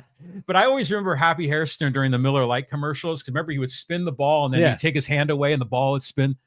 And all those guys, they'd still be looking at it like this, pass the peas, Happy Hairston. A lot of that stuff impressed you in your younger age. Yeah. No, the Lakers have had a lot of great guys, So you think they got to get the next dude to come in that's going to be able to wipe the boards. They just did get the dude, Luka Doncic, but I just want to know who's going to do all the other stuff in the paint. Yeah, we're going to find out. Okay, next one. Okay, let's go here to Gary. He goes, the Kings need a top 6 right-handed sniper like Brock Boser, but they would probably have to give up draft picks since they don't have many good young players to trade. Well, they've got a really good young defenseman. I really like Clark, who's come back, and they force-fed him this year, and he played well. Then he kind of hit a wall, but now they got Drew Doughty back, and I think that's going to make a big difference. Drew Doughty he fractured that ankle, and he just came off the injured list, and geez, he's playing a ton of minutes right now. So, the Kings don't have a lot of resources to use. They got a lot of guys earning big money. I still think that they've got a lot of snipers, and I think they're going to be a force in the Western Conference playoffs. But I don't know how many more trades Rob Blake can make, because I don't know they can take on any more salary, and I don't know what else he's got left in terms of young guys. So all the young guys that they have at Ontario in the American Hockey League, the Ontario Reign, they've been up and back, up and back. So I just don't know if he's got any more bullets in his gun to use as trade bait. The Ducks do, but the Ducks are a long distance away from being in the playoffs. But the Anaheim's kind of turned the corner. They're very close to being a 500 team with a very young roster, and one or two veterans they could use as trade bait. Gary brings up an interesting comment. He says a right-handed sniper. And I've never thought about the NHL or in hockey in general, like lefty righty, like the way we think of it in baseball. I mean, is that a big deal? It is. I mean, a goal scorer is a goal scorer. Doesn't matter whether he plays right side, right-handed shot, plays left side, left-handed shot. Sometimes when you have your alignments, do I have a left-handed shooting, left-handed defenseman? Can I play a guy who shoots from the right side over here on the left, because that's a different look? His puck control ability is really different. On the right, you have a right-handed shooting defenseman, but sometimes if you get a guy who can shoot left-handed on that side, it makes a lot of other creative things happen, because that guy can take the puck, can go into the slot because it's on his forehand. So clubs are always looking for left-handed shooting right defensemen, few and far between. Few and far between. Okay, that's Hockey 101. Put that in your notebook. All right, I can write that one down. Next one. Let's go here to Raul. He goes, any news on the new arena in San Diego? Will San Diego get an NHL franchise? Well, it's very complex. There's all types of rules, regulations, the Midway District Sports Arena. I do believe this thing is going to get built, because the doer is obviously Stan Kroenke, who gets things done as compared to anybody else in San Diego. But it's been tied up in litigation. Do we get a franchise? I don't think so. Do we get a brand new entertainment arena, part of a district? Yes. Do the Gulls, which could be a very good hockey franchise if given enough good young players. They drew 11,599 on Saturday night for a special promotion, but for the most part, their attendance has been way down because the team hasn't been very good. If they get a shiny new home, that's going to be really cool. But I just don't think we're going to get an NBA franchise nor an NHL franchise just because of our locale. It's brutal, man. Being a sports fan in San Diego, I'll say this, is that I'd like to have that arena there. I'd like to see, the whole area upgraded, because that it's kind of an eyesore there, and it's like those are old building, it's dilapidated. They have an opportunity in San Diego to really transform that into like a great housing, entertainment, transportation kind of a hub there. So there's a huge opportunity here. I don't ever see an NBA coming here, maybe an NHL, but it's just we're San Diego is just such the stepchild of Southern California. Unfortunately, we're kind of locked into where we are, and you got franchises just above us, and they're not going to let another franchise in here. But a new arena makes a lot of different things happen for your community. It really does. Okay, next one. Okay, let's go to Hector. Lee, the Dodgers will be giving out Blake Snell bobbleheads and trophy replicas when they play San Diego. That's some championship trolling. Hope that crying Kershaw was worth it. They give out bobbleheads. Will they delay giving them out till the sixth inning? Because Snell doesn't pitch very well at the beginning of games or the first half of the baseball season. Now, the Dodgers are doing business the way big market teams do business. They're not breaking any laws. The union has signed off on the creative financing on all their contracts. We put that board up, and actually I used that board on my Saturday morning sports commentary package on KUSI, and the people came to me and said, I can't believe how many quality names that I recognize that are on the Dodger pitching staff. We put 23 names of guys who pitched for the Dodgers, either free agents who've come in or guys they brought through the farm system. 23 guys have pitched and posted victories in the last year and a half with Dodger baseball. Some of them obviously are coming back from surgeries now. That's amazing what they've done. And so they're not doing anything wrong. They're just really good, really deep, and really well-financed in the number 2 market in the country. Yeah. I mean, what are you going to say? I will say this, though. I love the trolling aspect of this, and it just makes the rivalry fun, right? And so hopefully, the Padres had the crying Kershaw meme up on the Petco scoreboard, and that backfired, so let's see if this backfires on the Dodgers. Maybe Manny Machado is going to go hit home runs three games in a row in Chavez Ravine. If I were the Dodgers, if I were King, when the Padres come in for the first game of the series, on that big Dodger video board, I would run an audio thing. Ladies and gentlemen, we welcome you to Dodger Stadium. And right there would be the World Series ring, right there on the big screen for the Padre players to look at. Manny, remember that? Have you seen that video clip where Manny said, we're going to win a championship in San Diego before you guys ever do in LA, and I'll bet my salary for it. And this was, I don't know, maybe like in 2019 or so. So, I mean, that to me is funny. It's kind of cool. He was on the on-deck circle chirping with the fans in Dodger Stadium. Did he write the check yet? No, he's definitely not going to write that check.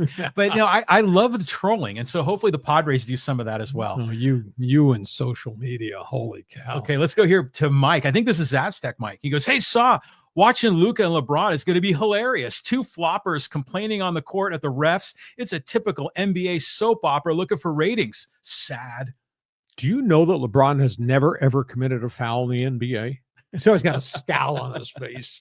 And, I mean, there's no doubt that Luka plays with a chip on his shoulder because he just whines nonstop to officials, to his teammates, to the bench, to the fans. He's a really good player, though, but he's a one-dimension player.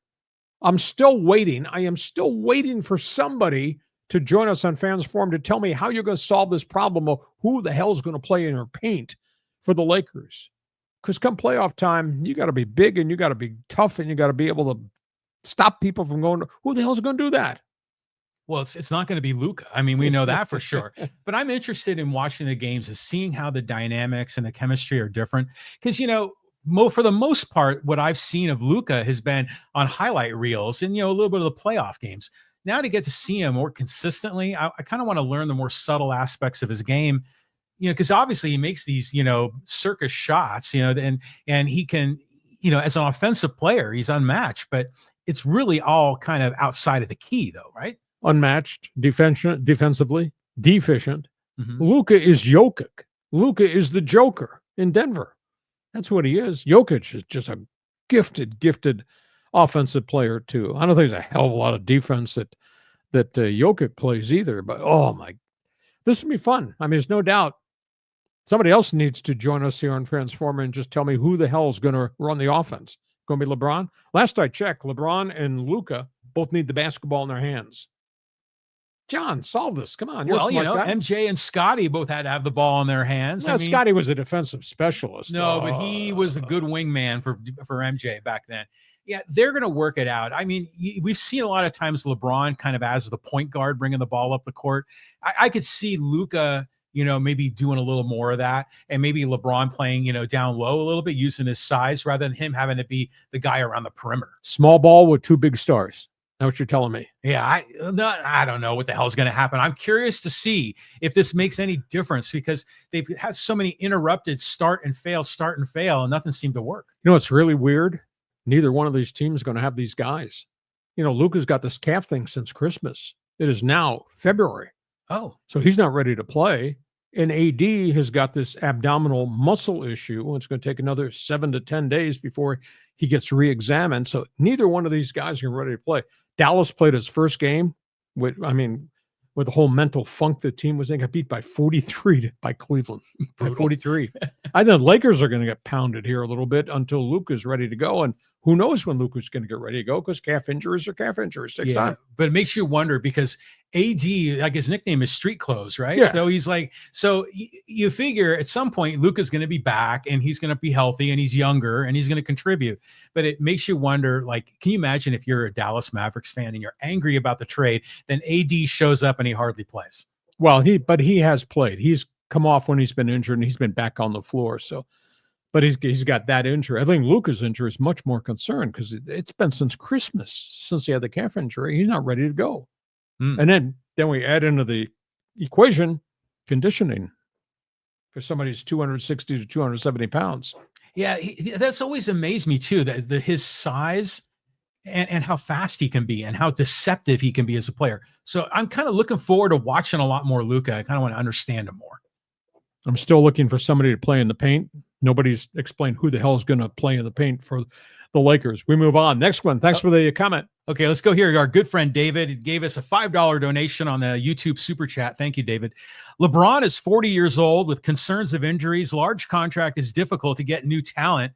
Okay, defense. We had to give his kid a job. Bye. Well, all the things you've said are true, but he plays hard. He plays lots of minutes. Now, whether or not he can play 36 minutes a game through the second half of the season remains to be seen. You know, there's some segment of people in the NBA says LeBron has always been barking about add this, make this change, etc. Well, they got Luka, but he can opt out of his contract at the end of the season. He's due $52 million on the final year of his deal next year, but he could opt out and become a free agent. I don't think he will.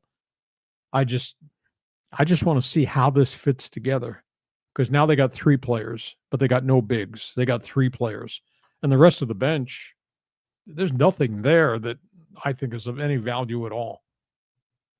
You know, I was just thinking, you know who we're not talking about are the Clippers. I mean, Kawhi's back. I know he was kind of cold last night, but he's been playing better. I mean, is there hope for the Clippers? Do you see the Lakers and the Clippers both making the playoffs? Depending on whether or not they get Luka back shortly. If this calf thing lingers on, you might be wishing, hoping, bringing out the rosary beads that the Lakers get to a play-in spot. Wow. Clippers, if Kawhi can stay on the court with Harden, with the big Norman Powell, Clippers have got a collection of guys. Zubac is playing really well for a big man. The other night he was 21 points, 22 rebounds. I mean, it's phenomenal. So the Clippers are having a better season than I thought. They got 28 wins. Lakers got 28 wins, but the Lakers don't have Luka Doncic right now. So now you got LeBron against the world without Luka Doncic until we're sure Luka can come back and play.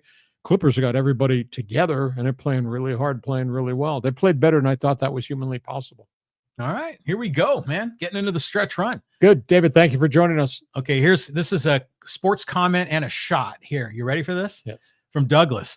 Chiefs will kick ass this Sunday like Trump is. Well, the first edge of that comment, yeah, I concur with you. They could, but you know what? Philadelphia's going to run the football. Philadelphia is really healthy. And Philadelphia has beaten an awful lot of really good people. Now, there's no doubt that Kansas City's dynamic.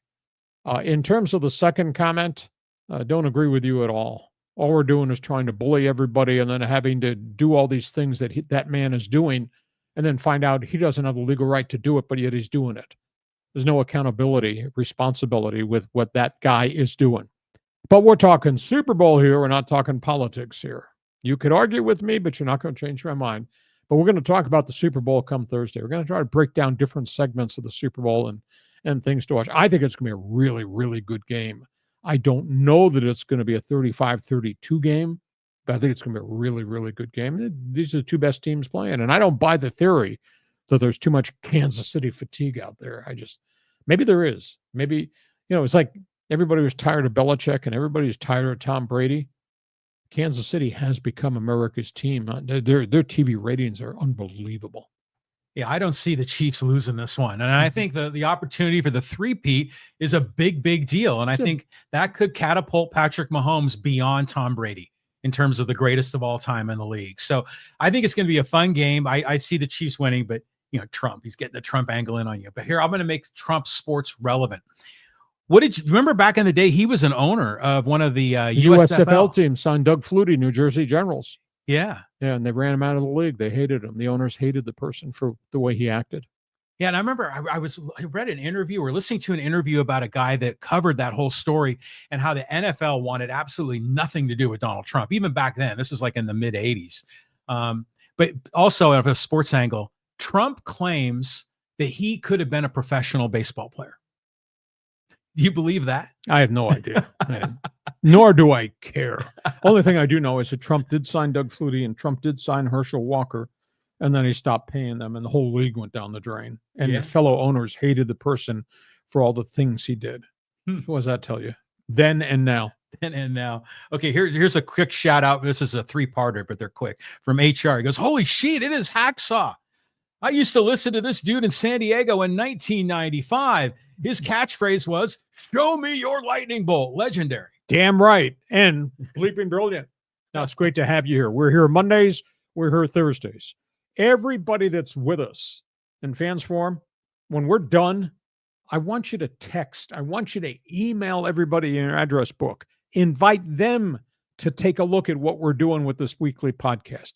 I mean, John is the one that does all the logistics. John is one that does all the research. We reach, with all the things we're doing on all the social media platforms, 2.3 million people have sampled what we've done, HR. 2.3 million. And we've been on the air a little bit over 2 years doing this. So everybody seems to like what we're doing, whether you agree or disagree. I don't give a damn. As long as you follow us and respond to us, because we do sports talk the way it should be done. But yes, we are bleeping brilliant. Thank you. On the air. That's funny. That's like an old, I mean, this is all internet, man. We're streaming the whole thing. But, you know, it's interesting, though, how when we started this, I knew right away it was going to be successful because of who you are. And your format of the best 15 minutes is like you put topics on the table, and those are perfect setups for a podcast. And then when we split the podcast up into the little video clips, the topics on the table work perfectly. All the old school shtick works, you know, everything about it. And people love you. They've been re-experiencing. Well, not everybody loves Well, it. they love the idea of Hacksaw and he's back, you know, and yeah, and it's all good. Well, you can help us the most. You just communicate with everybody that's in your address book, all your followers, be it on X or Twitter or email. Just communicate with everybody that Hacksaw's back with his friend from left field, John Riley, and just tell them what we do. And you can check. The cool thing is the podcast is always up there. You may not catch it live, but you can just punch it up and watch it because it's all posted and there's a permanency to it, which is kind of cool. It's different than sports talk radio. If you miss the Thursday show, you miss the Thursday show. But here, you can see it. Yeah, and the reach is not just SoCal. I mean, this podcast going nationwide, man. Well, I'm waiting for the guy from Lapland, north of Finland. Mm-hmm. I've told you that story, but we did the Charger broadcast. I got a cassette from a guy in Lapland, which is way the northern part of Finland, who listened to a Charger Rams broadcast, and he taped it on cassette, and he sent me the cassette. And through the crackle of the air, you could hear me doing play-by-play of the Charger game against the Rams. It was the funniest thing of all time. But I'm still waiting for the guy from Lapland to get back to us that he's watching his podcast. From Baja to Scandinavia. All right, thank you for joining us, HR. Okay, let's go to Jason. He goes, Evil Empire. He's talking about the Dodgers. Could be. That's okay. Dodgers do not believe that phrase fits them. It's going to be fun. I mean, I don't know that the Dodgers are going to go 162-0. Well, somebody's going to email us and say, oh, 158-4. I'll cut you that. It's going to be fun to see how dominant they really are. I said this on TV, and people were responding on KUSI. I said this last week. I said, Dodgers are going to get booed. Everywhere they go, they are now public enemy number one because of the spending spree. And, you know, the Dodgers' response is, we didn't do anything illegal. We just reinvested all of our money for, you know, players. So it's going to be interesting to see. You think there'll be a few boo birds when the Dodgers play the Padres at Petco Park? Do you think? Yeah, but you know, Dodger fans are going to be rolling into town. Oh, yeah. That's assuming they're allowed to buy tickets. You know, I don't know if they're going to do that by checking your zip code to see if you're eligible to buy. So do you think my idea about the Dodger video board opening day, they play the Padres, is San Diego Padres, we welcome you to Dodger Stadium, and flash up the World Series ring? That'd be unfair. It would be awesome if they did that, but they won't. You know, the Dodgers like to take the high road, you know, from a corporate perspective. You know, they're always, you know, they're like the Cowboys that wear white, you know, the white hat guys. Okay, we move on. Thanks, John. Okay, let's move over here to it was Callan. Yeah, and Callan said, just bring Cal and Stanford home to the Pac-12. There's a good story on Front Office Sports about the travel that the Bears and Cardinal have endured. I don't see that lasting. Well, the other factor is Cal and Stanford are not getting the equal share of the media contracts that the ACC gets. That's a big issue. at the end of the day, they're going to say this was a stupid decision to go to the Atlantic Coast Conference.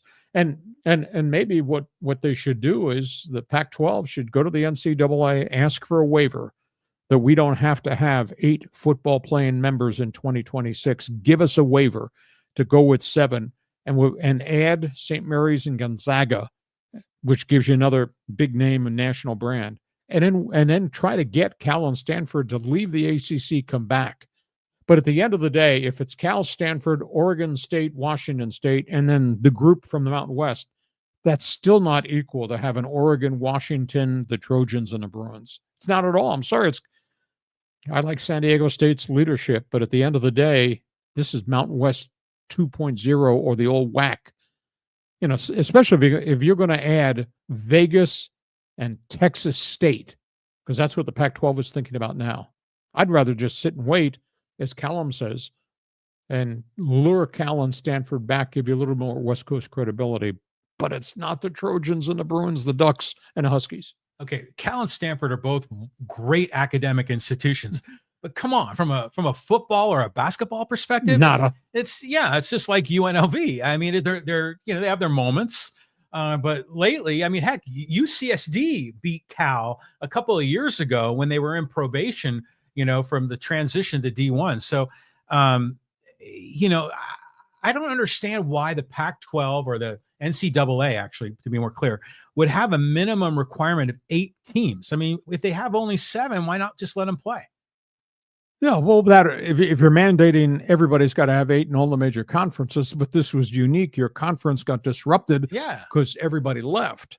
Give them that window. I mean, if I was looking for a school, I wish I could have negotiated BYU to come back in, but BYU, Utah's huge rivalry, that's in the Big 12. Arizona State, Arizona, big rivalry, that's in the Big 12. So, well, you'll never be satisfied because if they pick a school like UNLV or UNR, you're going to say Mountain West 2.0 or WAC 2.0. But then if they pick a team that's like Northern Illinois or Texas State, you're like, that's not the Pacific 12. That's not the Pacific Coast. And then if they ended up doing something creative on the East Coast, you'd go crazy as well. I mean, what's going to satisfy you? I'm old school, I guess. We had something that dated back to 1915 that really meant a lot to generations upon generations of fathers and sons and families. In the middle of the night, USC and UCLA left. And that started all the dominoes falling. There was something, John. John, you're a West Coast guy. You don't identify with what the greatness of the Pac-12 was and its heritage and legacy and great teams and names and all. That doesn't mean anything to you? It's funny because I grew up in the Bay Area, and I always remember the big game was a big deal. Sure. Between Stanford and Cal. But as a kid, when I was 10 years old, 15 years old, high school, I was much more interested in the NFL than I was in college football, and much more interested in the Golden State Warriors and the NBA than I was in college basketball. But now, things have changed. I would prioritize both college sports over both professional sports as a fan. But still, even when we had UCLA and USC and all the greatness of the Conference of Champions, as Bill Walton would say, it was still a junior power conference compared to the SEC or the Big Ten. I don't know that I buy that. You're insulting the heritage of John McKay and Terry Donahue and Don James and the greatness of what Oregon has become. Those are but they're good. Those are good, great programs, and they have history, but they still were in the shadow of schools and conferences that are on the other side of the Mississippi River. I disagree. I think they were even Steven in terms of popularity and brand recognition to Oklahoma, Nebraska, Ohio State, Michigan, Alabama, Auburn, whatever. Well, maybe until the turn of the century, right? Maybe until the year 2000, because it seemed that the Pac-12, even during that year of the quarterback, when we had, it was just a year ago. That was just a year ago. But even then, it was still not thought about in the same tiers as the SEC and the Big Ten. You could argue with me, but I think you'd be wrong. But there's such great heritage that was here and it's gone. And I don't think they can get it ever back. No, it's not coming back. No. Okay. Let's do a couple more here before we get to Sammy on social media. Okay. There was a couple of other good ones here. And let's go here to Bill. And he says, the Utah center is trade potential for the Lakers, I hear, but may have to lose Reeves. Well, they don't want to trade Reeves, and Reeves is having a really good season after a bit of a bumpy second season and a fabulous rookie season. They don't want to trade Austin Reeves, and I wouldn't trade Reeves to be part of the Walker Kessler transaction. Kessler's the one they're really looking at. The second center I think they really like is Miles Turner, who's more of a grinder, big physical guy from Indiana. But then again, what have the Lakers got to give? I don't think there's a hell of a lot of market value unless it's the expiring contract of Rui Hachimura. And then you look down the bench, they've gotten rid of a whole bunch of guys. Gabe Vincent is still there. Cam Reddish is still there. But those guys are not difference makers unless you're trying to get the guy from Indiana, Miles Turner, for expiring contracts. And maybe Indiana would do that. I don't know. But Lakers got to find a way to get somebody in the paint. And I don't know how the hell they're going to do that because they don't have a lot of resources left. Well, how does Connect fit into this whole situation? I mean, because he was their number one pick. Got to play him. They got to play him. And there have been times when we were praising Connect, and then there are times when we don't ever talk about him at all. Because he doesn't get off the bench or doesn't contribute on a consistent basis. Play him. You drafted him. Put him on the floor. And let him play through whatever the learning curve is going to be. They're going to need players. But Dalton Connect does not solve your interior defense problem. Yeah, see, this is fascinating to see what they're going to do. I wonder if some of those guys on the end of the bench are going to get thrust into to play because they need bigs. I mean, they're just going to need warm bodies. You're not sales pitching me and all the people on live stream. You're not sales pitching me that Jackson Hayes or Jared Vanderbilt is going to be a difference maker. But they've got to do something, right? I concur. So that's what's interesting to me is to see what they end up doing. And let's just say they create a brand new big three with LeBron and Luka and Dalton Connect. What does that look like? How does that work? And to your point, those guys are all going to be on the perimeter for the most part. Or does LeBron transform and become a post player and, plays the four? Maybe that would be his new role as an elder statesman. Fascinating to see what J.J. Redick does because got to move some parts of different job responsibility. But you are, Bill, you are correct. They have talked to Utah endlessly, but Utah wanted both number one picks for Kessler, and they're in total rebuild mode. I mean, the quality of the product of the Utah Jazz is deplorable right now. But now the Lakers don't have their two number ones. And, they say, well, give us Reeves in one. Well, the Lakers don't want to give up Austin Reeves. Now, maybe you trade Connect. You trade Connect in a number one to get Walker Kessler. Maybe they do that. There could well be another deal coming, but that means somebody's going to depart, and they don't have a lot to leave this bench right now, leave this roster. I don't think. Yeah, fascinating to find out. Okay, let's do one or two more here, and then we'll go to social media. Okay, we'll talk Dodgers here with Jeff, and he goes, last I checked, Kershaw has 2 rings. How many do the Padres have? I'll wait. Cheap shot.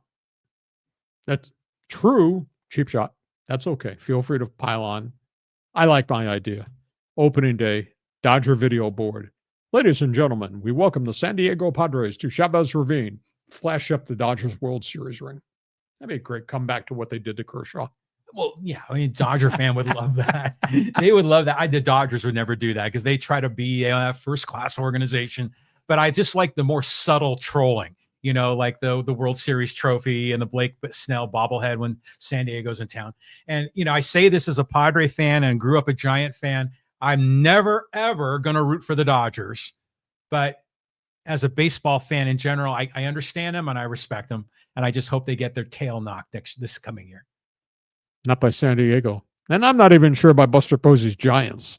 The Giants are improved. I mean, they got some guys there, but there's no one like you say, you call it the Dodger Invitational for the NL West. That's exactly what it is. Okay, let's go to social media. Got a lot of people here, I'm sure, have some opinions. John's going to scroll up here. This is cool. This is really cool. Everybody's got something to say in response to what I said or what this guy from left field had to say. Go ahead. Okay, let's go here. Let's talk Chargers. And from Oso Miguel, and he goes, hey, 619, take back the Clippers and the Chokers. We never asked for them. Well, you got them. Congratulations to you. We have no stadium here, so there's no way we're going to get an NFL team back here. We do not have an NBA arena here, and I don't think the Clippers are going to move. Steve Ballmer is one of the really special leaders in pro basketball, and what he's accomplished as an owner of the Clippers and what he's built with the Clippers has just been spectacular. But he's had his frustrations. I mean, he's now had 2 generations of Clipper players that he put in place. They thought we might get to the NBA Western Finals and get the chance to go to the NBA championship round. And injuries just wiped them out. The Chris Paul, Blake Griffin era, and then obviously what just happened with Kawhi Leonard, Paul George, etc. But make no mistake, Steve Ballmer is a brilliant businessman, and I think a really, really good person. He and his wife contributed, what was it, $15 million to LA Fire, just themselves, $15 million. Well, he's one of the richest guys in America because he was, Bill Gates, wingman when they built Microsoft back in the day. So he was like one of the first hires, I think. One of the first 10 or 15 hires. Okay, next one, social media. Okay, keep on going here. Let's talk Aztec basketball with IE Aztec. He goes, WTF? This team is young, period. Relax, growing pains. With all the bad play, Aztecs are still in the upper half of the league. I'm excited for the future, assuming everyone stays. Maybe we're guilty of having too high expectations. You are correct. Very young team. However, that being said, Brian Dutcher's teams historically, i.e. Aztec, have gotten better and better and better as the season's gone on. Don't see that this year. When the season started, I remember that after the first couple games, John and I talked about this is a really different team. Can the bigs grow? Well, Guath has grown. The question is, have they found enough 3-point shooters? At one point, we thought maybe they got 4 or 5 guys and just stand out there and drill threes. Well, they did early. The 3-point shots have gone away because people are defending them differently now.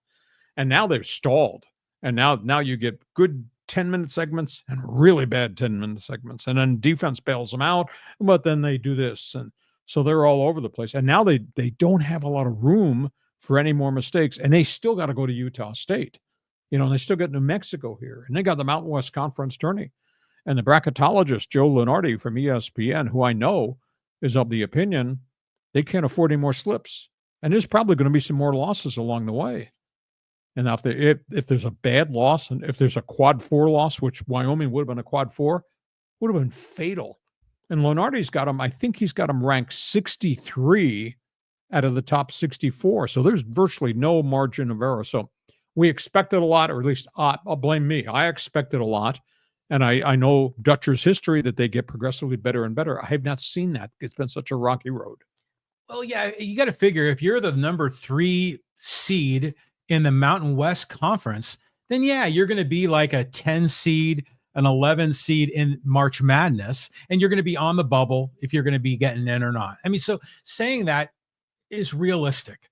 But this team, Miles Bird, Magoon Guath, those are NBA caliber players. So if they grow a little bit more, there's a lot to like with this team. And you figure when every one of these other programs comes rolling in to play the Aztecs, for them, like for Wyoming, this is their Super Bowl. Sure. This is everything, and they're playing in front of the biggest crowd they've ever played in, and they like being the villains to shut down the crowd, the whole thing. So the Aztecs are going to be getting everyone's best shot. And, Mark Ziegler, to his credit, I think does a great job covering the team. And he talks about how for the Aztecs, there's just so many landmines left on that schedule. They got a tough game against Utah State on the road. I think New Mexico comes here, but you still got to play these woebegons in the Mountain West, and you stub your toe one more time and you're screwed.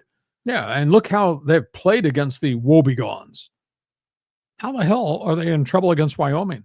How the hell they almost lose at Air Force and let Air Force outscore them 18-2 here at Viejas? There's no consistency whatsoever to this collective group. And I thought by this point in time of the schedule, they'd be at a much different level. I don't see it. Well, we got a whole month to go. I think they got like 8 or 9 regular season games plus the tournament. The good news is they know how to win. And they get into a tough spot, whether it's Dutcher, he kind of realigned his defense. He had Magoon Guath play down low to be a shot blocker, because the guys he was normally guarding on the perimeter fouled out. So he made some adjustments. They figure out a way to win. Miles Bird also is mature, and he learns as the game goes on. He plays better in the second half. Awful lot of streaky guys there right now. So we'll see where it goes. They got 9 games left. But unfortunately, they're on the bubble in a conference and not a lot of people respecting. This is not what it was a year ago this week when he had, 4, 5, 6 teams and said, they're all going to be from the conference and they're all going to go to the tournament. That's not the case now. Well, they all lost in the first round, didn't they? Exactly. Except for the Aztecs that made it further. Okay, thank you for the input. Okay, let's talk Padres here with Live for the Moment 94. I'd take my chances with Rizzo. He's a vet and a true first baseman. With Crony at second, Xander at short, get Rizzo and run a rise as DH alongside Campy. Problem is Rizzo's not coming for dirt cheap. I mean, Anthony Rizzo is making a lot of money. Now, granted, he's had a lot of injuries and his numbers have really gone downhill. But he's not coming here for 1.5 mil. It's just the agent won't let him. I don't know where he's going to wind up because I'm not sure the Yankees have any room for him left now, not with the signing of Goldschmidt. But it makes sense, but this is not the Anthony Rizzo we saw as a young guy who came from the Red Sox and then wound up getting traded. And he's not coming for 1.5 mil. His agent won't let him. And because he's a vested veteran, there is a guarantee. I'll give you a prime example. Martin Perez, who was part of the end of their season rotation and pitched pretty well in August into September. Martin Perez wound up going to the White Sox on a 1-year, $5 million deal. Well, this ownership, which has not been able to add anybody, could not even afford $5 million for Martin Perez, who at one point was making $13 million. They couldn't bring him back. So what does that tell you about the resources of the current Padre ownership and what they're letting AJ do or, quote, not do? That's why Rizzo doesn't factor into this equation either. Any addition to this roster has to come through the trade market, and that means either cease or arise. But it begs the question, you're letting one of those guys go to get free of his contract. You're getting young guys back, or any of those young guys equal to the talent contribution that Dylan Cease gave you or Arise gave you. That becomes a big issue. The dynamics right now are kind of shifting. Don't you get a sense of that? Because a lot of the big names are gone, and they're all gone. Yeah. So now teams that want to add suddenly trade chips like a Cease. Other teams might be hungry and might be willing to pay a little bit more. We've seen deals like when we picked up Darvish, we gave away 4 players to the Cubs. Mm-hmm. I think we were talking about Owen Cassie last time. Well, the same thing could happen in the other direction. I mean, we could trade Cease. There's teams that might be willing to give up a lot, and then suddenly you can plug in a lot of holes and do it on the cheap. If you can get a guy who can prove it. I'll give you an example. Boston is interested in Cease. Boston's got the bigger payroll. They'll take on the $13.7 million.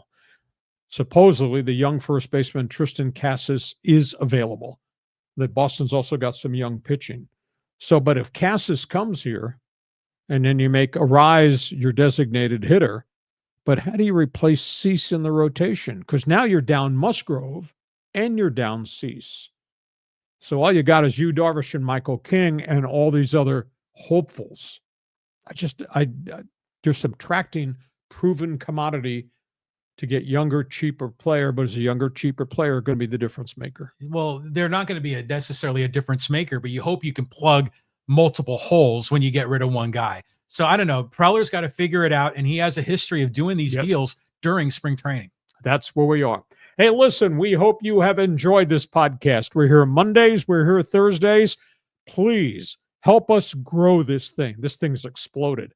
But message everybody that is one of your followers. Tell them Hacksaw's back. And we'd like them to join us on Mondays and Thursdays. This podcast brought to you by DIXIELINE Lumber and Home Centers, 9 locations to serve you. We'll be back Thursday. Maybe we'll have a Padres trade. We will definitely have NBA trades because the deadline comes up on Thursday. And, of course, we'll preview Super Bowl Sunday, Kansas City versus Philadelphia. It's always great to have you with us. John, take a deep breath. We'll be back here Thursday afternoon. Get ready to talk Chiefs versus Eagles. Yeah, Super Bowl. Here we go. And thank you for being with us. Hacksaw's Headlines. Join us again for Hacksaw's Headlines on YouTube, Facebook, and Twitter. And find the audio version on your favorite podcast apps. For more content, go to LeeHacksawHamilton.com.